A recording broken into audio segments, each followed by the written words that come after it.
विटा पोलीस ठाणे हद्दीत mephedrone MD हा अंमली पदार्थ रामकृष्ण हरिमाऊली इंडस्ट्रीज एमआयडीसी कारवे येथे toluene propylene chloride aluminium chloride hydrochloric acid chloroform liquid bromine monomethyl amine हे सर्व केमिकल व साहित्याचा वापर करून आरोपी नंबर 2 व 3 यांनी संगनमत करून 29,73,56,200 रुपये किमतीचा मेफेड्रॉन हा अंमली पदार्थ तयार केला होता। तो जप्त करून सदरबाबत विटा पोलीस ठाण्यास गुन्हा दाखल करण्यात आला होता। माननीय पोलीस अधीक्षक सांगली यांनी सदर गुन्ह्याचा तपास पोलीस निरीक्षक सतीश शिंदे स्थानिक गुन्हे अन्वेषण शाखा सांगली यांच्याकडे देऊन सदर गुन्ह्याचा सखोल तपास करून सदर गुन्ह्यातील सर्व साखळी उघडकीस आणून सर्व आरोपी अटक करण्याबाबत आदेशित केले होते।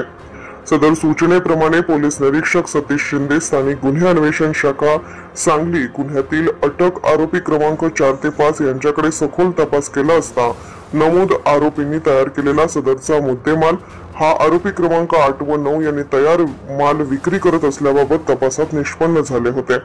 सदर आरोपी क्रमांक 8 व 9 यांचा शोध घेण्याकरता स्थानिक गुन्हे अन्वेषण शाखेकडील एक पथक तयार केले होते। सदर पथकाने 3 ते 4 वेळा मुंबई येथे जाऊन माहिती घेतली, परंतु सदरचे आरोपी हे पोलिसांना गुंगारा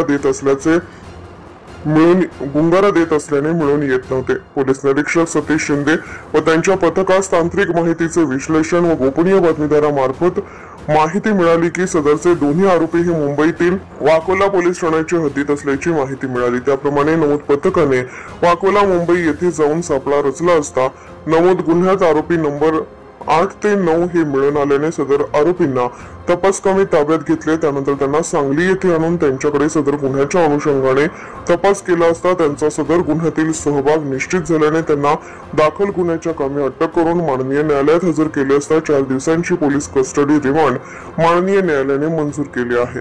तरी सदरचा पुढील तपास पोलीस निरीक्षक सतीश शिंदे स्थानिक गुन्हे अन्वेषण शाखा सांगली हे करत आहेत।